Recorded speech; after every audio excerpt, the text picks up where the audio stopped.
Halo teman-teman semuanya, welcome back to my channel. Kembali dengan saya nih, Syafa Firnandika. Pada hari ini kita akan membahas materi ke-13, yaitu mengenai tentang pembelajaran berbasis kompetensi teman-teman. Oke, langsung saja kita bahas. Oke teman-teman, pembahasan pertama yaitu kita akan membahas mengenai tujuan pendidikan dan pelatihan berbasis kompetensi teman-teman. Jadi, tujuan pendidikan dan pelatihan adalah kompetensi yang diharapkan dicapai peserta setelah menyelesaikan proses diklat. Kompetensi berbentuk kinerja atau untuk kerja yang baik dalam bidang kehidupan atau pekerjaan.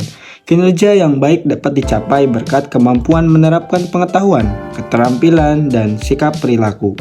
Bila digambarkan, hubungan antara kompetensi, kemampuan, dan pengetahuan tampak sebagai berikut. Nah, di sini ada kompetensi ditunjukkan dengan kinerja minimal baik. Nah, nyambung ke kompetensi dicapai sebagai hasil penggunaan kapabilitas atau kemampuan dalam pemecahan masalah aktual. Nah, kapabilitas kemampuan sebagai hasil penerapan kombinasi penerapan pengetahuan, keterampilan, atau sikap perilaku. Nah, nyambung ke kapabilitas atau kemampuan disebut kompetensi dasar diperoleh sebagai hasil perpaduan bakat, pengalaman, dan pendidikan menjadi dasar untuk mencapai kompetensi. Nah, selanjutnya yaitu ada kompetensi ditunjukkan dengan kinerja minimal baik. Nah, menyambung ke kapabilitas atau kemampuan disebut kompetensi dasar diperoleh sebagai hasil perpaduan bakat, pengalaman, dan pendidikan menjadi dasar untuk mencapai kompetensi. Nah, di sini juga teman-teman ada yang namanya kurikulum berbasis kompetensi. Nah, kurikulum berbasis kompetensi adalah kurikulum yang ditunjukkan untuk menciptakan tamatan yang kompeten dan cerdas dalam membangun identitas budaya dan bangsanya. Selanjutnya ada kompetensi yang dikembangkan. Kompetensi yang dikembangkan berupa keterampilan dan keahlian bertahan hidup dalam perubahan, pertentangan, ketidakmenentuan, ketidakpastian, dan kerumitan dalam kehidupan. Nah, terakhir selanjutnya ada desain dan pengembangan sistem. Desain dan pengembangan sistem pembelajaran dengan seluruh komponen di dalam harus difokuskan pada tujuan pembelajaran yang berisi kompetensi.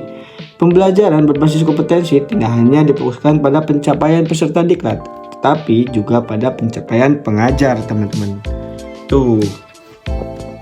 Oke, kita selanjutnya akan membahas materi yang kedua, yaitu mengenai kompetensi awal dan karakteristik awal peserta didik. Jadi, pihak pertama adalah pihak yang paling berkepentingan dalam hasil pembelajaran di masa depan. Mereka adalah pihak yang perlu dibantu penyelenggara diklat untuk membangun cita-citanya atau peserta didik. Yang kedua, pihak kedua adalah penyelenggara diklat, di dalamnya termasuk pengajar dan pengelola satuan pendidikan. Yang ketiga, pihak ketiga yaitu pengguna lulusan. Mereka adalah yang berkepentingan untuk mendapatkan lulusan sesuai kebutuhan lapangan kerja. Nah, itu teman-teman materi yang kedua mengenai peserta didik. Selanjutnya kita akan membahas materi yang ketiga teman-teman, yaitu tentang kompetensi dan pengukuran hasil belajar. Jadi akhir proses pembelajaran, pengajar, peserta diklat, dan arakat ingin tahu bagaimana hasil pembelajaran. Pendesain pembelajaran perlu membuat alat pengukuran yang dapat diukur kompetensi yang dimaksud dalam tujuan pembelajaran. Ukur yang dinyatakan valid dana alat ukur yang dapat diukur sesuatu yang seharusnya diukur atau reliable. Nah, itu pembahasan materi yang ketiga. Oke, teman-teman, selanjutnya kita akan membahas materi yang keempat, yaitu tentang perbandingan kemampuan dan kompetensi.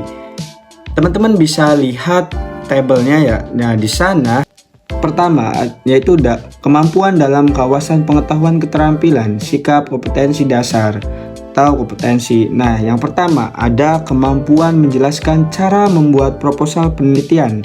Nah, kompetensi membuat proposal penelitian yang baik. Nah, yang kedua kemampuan cara menulis laporan penelitian. Nah, kompetensinya membuat laporan penelitian yang baik. Selanjutnya, menguraikan cara penggunaan peralatan laboratorium fisika dengan baik. Kompetensinya menggunakan peralatan laboratorium fisika dengan baik. Nah, yang keempat, menguraikan cara sopan santun dalam kehidupan masyarakat. Nah, kompetensinya berperilaku sopan santun dalam kehidupan masyarakat. Nah, yang terakhir selanjutnya, menguraikan bentuk perilaku gotong royong sesuai ajaran Pancasila.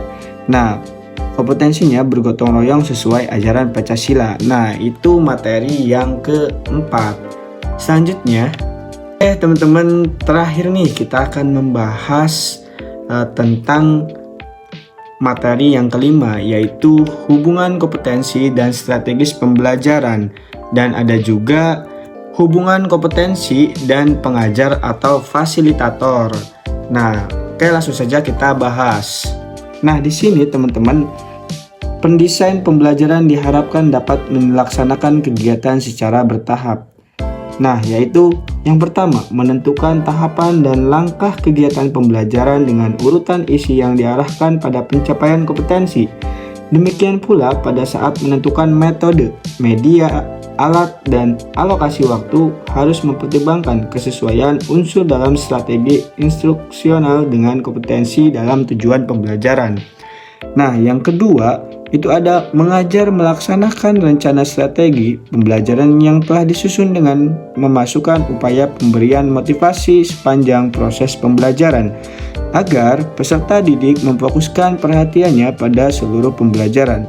Upaya pemberian motivasi berupa pemberian pujian, penguatan, pemberian latihan relevan, dan menanamkan keyakinan kepada peserta didik bahwa ia secara bertahap akan berhasil mencapai kompetensi yang ada pada tujuan pembelajaran. Nah, pembahasan selanjutnya di sini ada hubungan kompetensi dan pengajar atau fasilitator. Nah, di sini juga yang pertama yaitu fasilitator perlu menguasai bahan pembelajaran dengan baik atau sangat baik. Dengan penguasaan bahan pembelajaran, ia akan mampu tampil meyakinkan pada saat mempresentasikan isi bahan atau saat menjawab pertanyaan peserta didik. Yang kedua, ada fasilitator perlu terampil merancang dan melaksanakan strategis pembelajaran, meliputi tahapan pembelajaran runtut saat menyajikan isi pembelajaran, menggunakan berbagai metode, media, dan alat, pengelolaan waktu secara efisien, motivasi penguatan, dan penghargaan sepanjang proses pembelajaran. Nah, yang ketiga, ada fasilitator perlu mampu menggunakan sumber belajar yang tersedia di perpustakaan, peralatan laboratorium, ruang pembelajaran, dan menciptakan sendiri sumber pembelajaran lain jika sumber belajar ideal tidak tersedia. Nah, keempat, ada fasilitator mampu merancang dan menggunakan alat pengukuran yang baik sesuai kompetensi dalam tujuan pembelajaran. Nah, alat pengukuran yang baik dilihat dari validitas,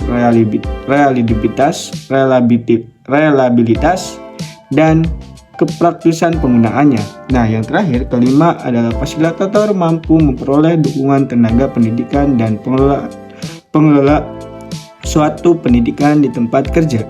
Dukungan tenaga pendidikan berupaya penyediaan ruang pembelajaran dan peralatan yang tersedia dari pimpinan satuan pendidikan pendapat keleluasan berkreasi dan berinovasi dalam melaksanakan pembelajaran. Oke, itu materi yang terakhir, teman-teman. Oke, terima kasih teman-teman. Itu pembahasan materi pertemuan ke-13. Terima kasih juga yang sudah menonton. Dan jangan lupa like, comment, dan subscribe supaya saya tetap bersemangat. Oke, terima kasih.